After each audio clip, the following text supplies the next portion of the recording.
everyone, and thank you for joining us for today's webinar. The title of today's webinar, as you can see on the screen, is From Starting to Submitting, Mastering the Personal Narrative. So as you are likely aware, our focus today will be the personal narrative essay in your written communication course. Our hope with this presentation is that we can alleviate some of your fears, clarify a few processes, and maybe get you started on the path to a successful essay. So let's start with your best resource, which would be your English instructors. My name is Elena, and I'm one of two senior English instructors here at Penn Foster High School. I will be your presenter today. Megan is our second senior instructor, and Megan and I have both been with Penn Foster since 2006. And finally, last but not least, we have Sean, who is also an English instructor with us. Sean's been with us for a few years now, and he does round out our team very nicely. We all believe really strongly in what we do in the English language and in teaching, and we're very happy to help you if you need us. We're here either way, obviously, but we do encourage you to reach out to us if you do need us, because that is what we're here for. So don't feel like you're wasting anyone's time or you're bothering us. That is what we're here for. So that being said, let's take a look at our learning objectives for today. Upon completion of this webinar, you will be able to understand why this assignment is a necessary part of your curriculum, identify the required elements of a personal essay, choose a topic that's appropriate for the assignment, successfully utilize the writing process to create an essay, and correctly format, save, and submit your final draft for grading. So we're going to cover a little bit of everything, literally from starting to submitting. If you started the essay assignment, or if you simply fear writing, this may be how you feel. There are a lot of terms and rules that surround this assignment, and there may be, well, more than a bit of added frustration for those of you who don't enjoy writing. We absolutely get it. We're aware that you might be anxious, that your thoughts may seem jumbled, but we are here to help you. So the most common question we get from students is why? Why do I have to do this? Well, believe it or not, there are a few good reasons. You're being asked to demonstrate your ability to use what you've learned in your English courses. And we want to see that you can organize your own ideas and your thoughts logically, that you can write paragraphs that are organized, that are built around central topic sentences, that you can make your ideas flow clearly from one sentence to the next, that you can build paragraphs that flow from one paragraph to the next, and that you have the ability to write complete sentences with varied sentence structures. It sounds like a lot. I promise you it's really not. We need to be sure that you have the ability to implement correct spelling, grammar, and punctuation as well. We are not expecting you to write the great American novel. Don't worry about that. You simply need to show us that you can put an essay together that makes sense and tells your story. These are skills that will help you to stand out in today's job market and skills that just about any employer will value. So long story short, this particular skill set can help you to earn more money. So for this particular assignment, you need to write an essay that is personal in nature. This essay should tell a story that represents who you are to your audience. You need to remember that your audience consists of people who don't know you personally. So while we may tell you to write as if you were talking to a friend or tell a story you would tell a friend, you need to remember that your audience is not quite as familiar with you and with your life, with who you are, as your friends would be. So you want to keep that in mind when you're adding details. It needs to be based solely on your firsthand personal experiences. This essay should be completely original and should not contain any type of research. Your story should be told entirely from thoughts and memories. And instead of relying on research to construct your essay, you'll rely on your memory of events, your feelings, the people who were there, the surroundings, and this will ensure that your writing is credible, ethical, and authentic. And it'll also help you to prevent plagiarism, which we'll discuss in just a bit. Your story does need to be told from the first person point of view. Since the essay is telling your story, it should be written using the first person pronoun I to relay your experiences. This obviously goes beyond just I. You can use other first person pronouns as well, such as we, us. You want to avoid you. You want to avoid the generic second person pronoun. You want to stick to first person pronouns since you are relaying your own experience. And finally, the essay does need to be between 750 and 2,500 words. Submitting an essay that is either over or under this limit will result in a return and a need for revision. So what is a personal essay? In short, a personal essay is an essay about you as the author. While most essays will give the impression of being objective and unbiased, a personal essay is different. A personal essay makes no effort to hide the author's feelings or thoughts. It's openly accepted and even celebrated that the author is the subject. The personal essay requires the thoughts, feelings, ideas, and personal input of the author. It really is all about you for this particular assignment. All personal essays, and essays in general, are nonfiction. So this is not something you should be making up. You should not be writing a short story. You're not composing a fictional account. This should be nonfiction. So what you should aim to do in your personal essay is to create a basic map that takes the reader from point A to point B to point C to tell your story. Of course, we all know things are not always as straightforward as ABC, so it's your job as the author to pull together all of the necessary elements of your story so that they make sense to the reader. Again, you need to be sure that the details you offer can guide the reader through your story from beginning to end, because once again, the reader is not someone who's familiar with your life. Your essay should be completely unique to you. It should show the reasoning behind your opinions, why you believe what you believe, and it should provide specific examples from your personal experiences. This shows the reader why he should believe what you have to say. What you write must be based on what you've already experienced, and what you already know. By showing your experience using specific examples, you're providing your own unique perspective on the topic. Basically, you're telling a story that no one else can.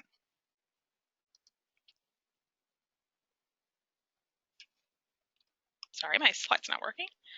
There we go. So writing in the first person simply means that you're writing your story from your point of view and relaying your experiences. There we go. Sorry about that. When writing from the first person point of view, you're offering the audience your personal thoughts, feelings, and experiences, and you're speaking for yourself only. You can make observations regarding others, but you're not able to speak for them or truly know what they're thinking. So take a look at the sample sentences listed here. There are differences between them in both voice and point of view. The first sentence is a large, sweeping generalization. Even if the statement could be true, the author is not able to speak for every person in the world. He cannot realistically state that this day is difficult for every student. It also has a noticeably generalized voice. The second statement reflects the author's personal experience and uses the first person point of view. The second, more personal sentence is the type of sentence you should use in your essay to relay your experiences. It's much more interesting. It does a better job of catching the reader's attention. This is what you want to accomplish in your essay. So now on to the nuts and bolts of completing the actual assignment. The key to this particular assignment is to choose a topic that interests you, a story that you feel comfortable sharing with an audience. So to do this, you can ask yourself a few questions. Have you had any experiences that at the time may have seemed insignificant, but later proved to be important? Have you had any first-time experiences that were memorable? Have you had extreme moments? This doesn't have to just be happy things. You can go into sadness, anger, depression. This can be a negative experience that you relay, because often negative experiences teach us positive lessons. So it does not have to be something happy and flowery. It can be anything that you choose. Have you had relationships in your life that helped you to grow and mature? Do you have childhood memories that still have meaning for you today? Do you have particular places that trigger memories for you? And if all else fails, what has your experience been with education? How did you wind up with us at Penn Foster? In relaying your story, you must keep your audience in mind. The rule here is simple. Do not lecture and don't tell the audience how to react. Simply tell your story and allow the audience to react in the same way you would if you told your story to a friend.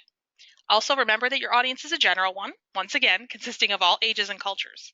So you should be cautious not to offend any part of your audience, as that means losing your reader and keeping your story from being read, which defeats your purpose.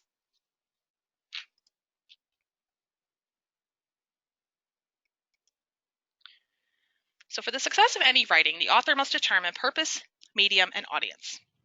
You already know that your medium is the personal essay, and you know that your audience is a general one, consisting of people who are not familiar with you or your life.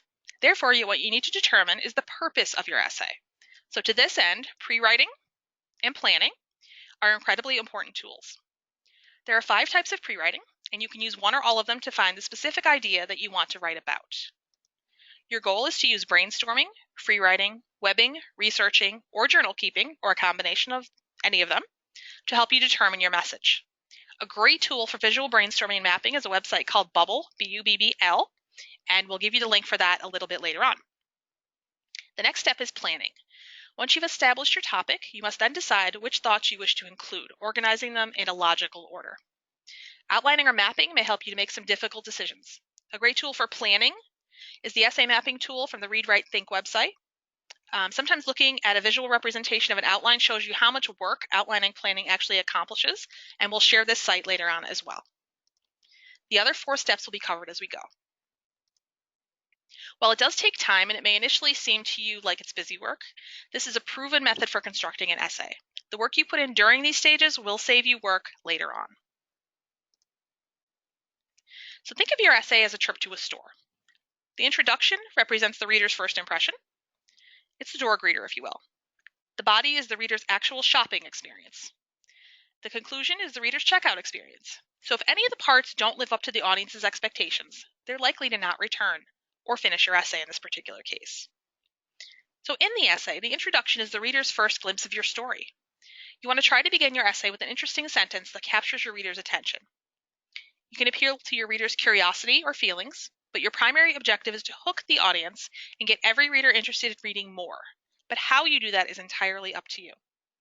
Following the open sentence, the introductory paragraph should present your topic and your approach, setting the mood and the tone for the remainder of the essay. Finally, you want to keep in mind that your essay needs to have a strong thesis statement, one that will be supported by the body of the essay. Your thesis statement is simply the main point of your essay, the reason you're telling this particular story. It must be present not only to help the reader's attention, but also to inform the reader about the path that you're going to take to tell your story. The introduction is not the place to begin your actual story. The body of your essay is where your story is actually told.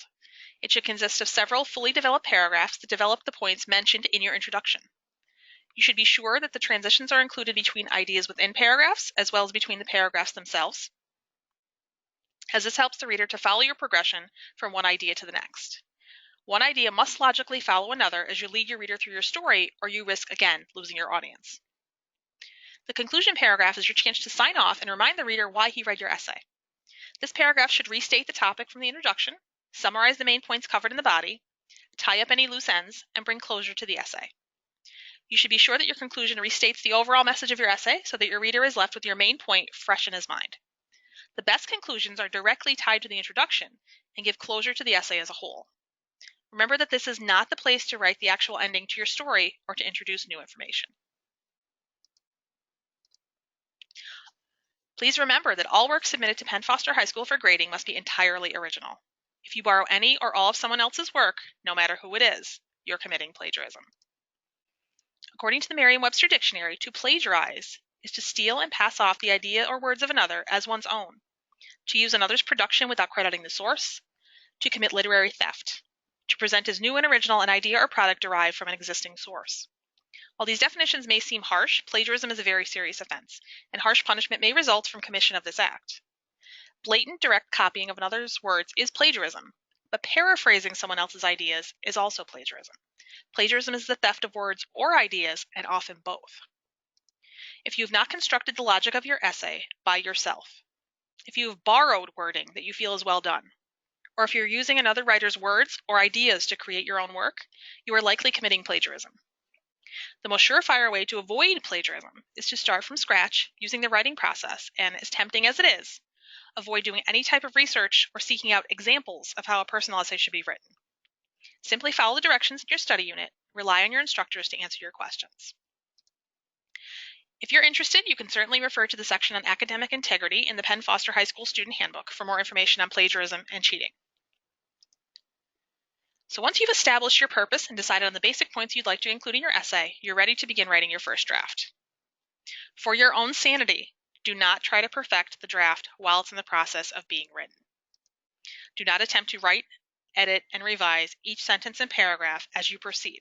This will cause frustration, and in many cases, it's likely to trigger writer's block.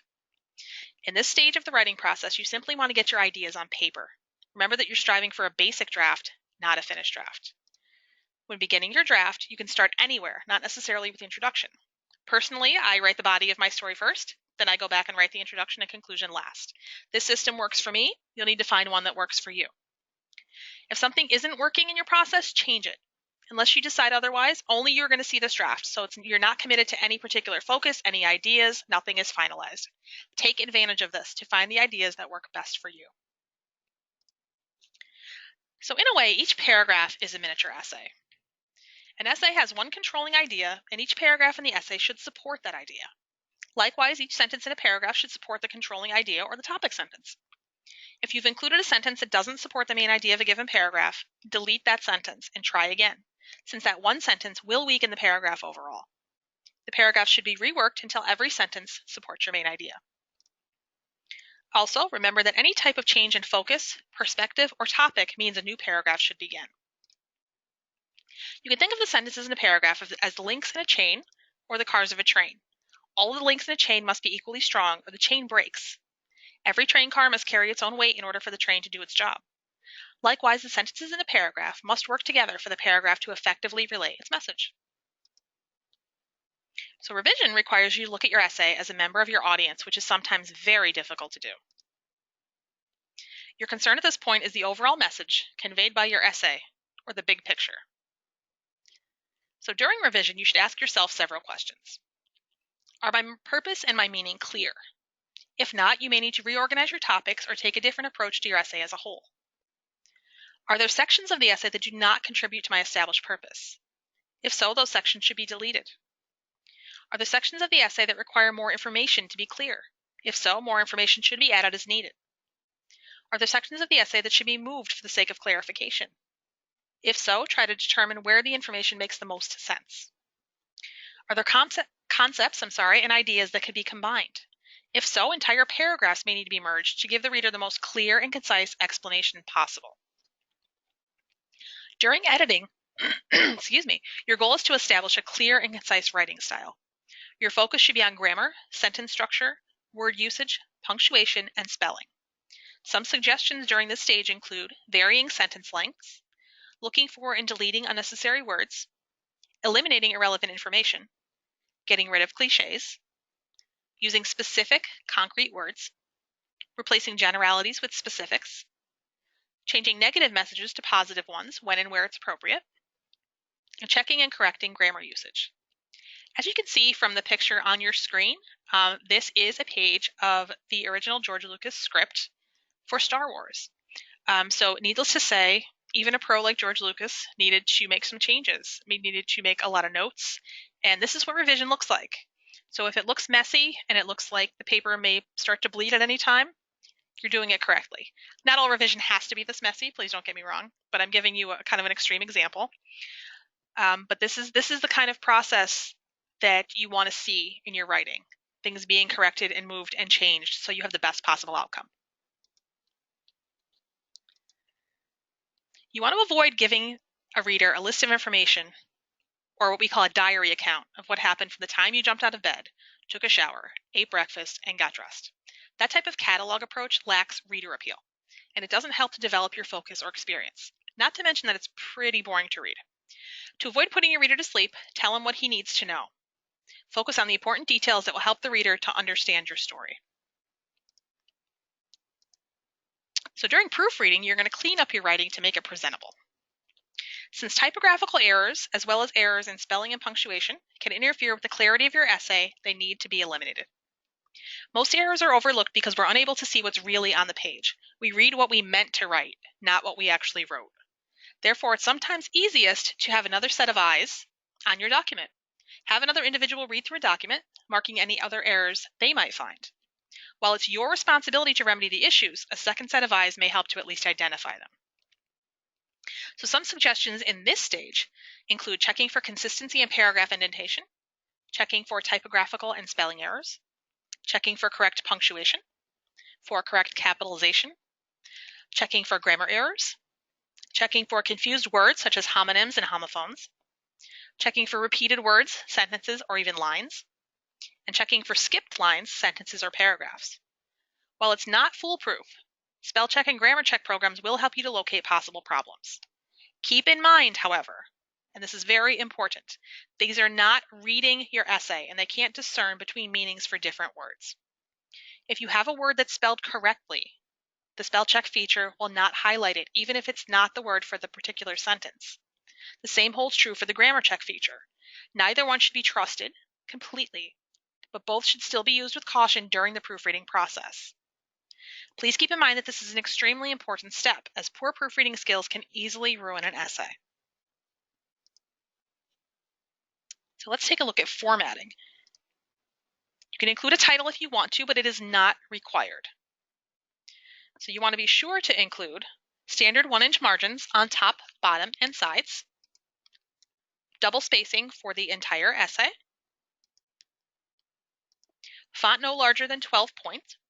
Make sure it's a clear font. It's a standard, no script or anything swirly or fancy that's difficult to read. You want to ensure that you're using black text with no colors. And you want to include your name, student number, and exam number on the first page for identification purposes. While you're not graded on formatting, a correctly formatted essay looks much more professional, and an easily readable essay makes your instructor very happy. Presenting is the final stage of the writing process, and for most students, it's the most exciting, since the project is nearly complete. During this stage, you'll submit your essay for grading. Before you present your essay, though, take a final run through the steps of the writing process to ensure you've not overlooked anything. Your goal is to make sure that your final draft is as perfect as possible. Also, be sure to ask yourself these questions to ensure you've met all of the requirements of the assignment. Does my introduction get the reader's attention? Does my essay have a clear thesis statement? Does my essay indicate why my story is being told? Does my essay accurately tell my story? Have I described only my own experiences? Have I used the first-person point of view throughout the essay? Have I clearly indicated where paragraphs begin and end? Does each of my paragraphs support my thesis statement? Does my conclusion summarize and give closure to my essay? Have I proofread my essay? Have I met the stated length requirement? And is my essay formatted according to the instructions? If your answers to each of these questions is yes, then you're ready to submit your essay for grading. So once you're done writing, it's time to work on saving and submitting. If you're not working with Microsoft Word, you'll need to identify the program that you are using. In order for the grading staff to be able to open and grade your file, it must be saved in .doc format using Microsoft Word or in .rtf format, which is rich text format. Rich text format is a saving option in just about every word processing program, with the exception of Notepad. Notepad only allows you to save .txt, which are text files, which we cannot accept. So if Notepad is the only thing that you do have, we can talk about other options. We cannot accept scanned images, PDF files, or text documents done in Notepad. If you do not have access to Microsoft Word and you're not able to save in rich text format, you'll need to choose another submission option. Again, no PDFs. You do have three basic options for submission. The preferred option, because it's the quickest and the most reliable, is electronic upload. When you submit your essay electronically, it's sent to a grading queue where it's graded in the order it's received. Exams submitted electronically are easily trackable in case of problems or a need for rushed grading, and there's no need to factor in mailing or processing time. If you're unable to send your file electronically, you also have the options of faxing or mailing your exam for grading. If you wish to use one of these alternate methods, you'll need to contact the instructional staff for additional information. If you wish to submit your essay electronically, it's important to remember where you saved it and how you named it. Once you have this information, you can click on the Take Exam button. This will bring you to an upload page where you'll click on Browse and search for your file. Once you find the correct file, click on Open or double-click the file, and the file will be attached. Finally, click on the Submit button at the bottom of the screen to send your essay for grading. If this is done correctly, you'll immediately see an RCD appear next to the lesson on your course page, which means the exam has been received. Evaluation of an essay normally takes anywhere from 5 to 7 business days. High submission volume can cause evaluations to take longer, but we do try our very best to keep up with student demand. You're always welcome to contact us to check on your exam once the 5 business days have passed. After the exam evaluation is complete, you will see the RCD next to your exam change. If the exam has been graded, you will see a numerical grade appear where the RCD had been. However, if the exam has been returned to you, you will see an RTN appear where the RCD had been. RTN indicates the return. An exam submission can only be graded if it meets all requirements of the exam, and otherwise it will be returned without penalty for you to revise it.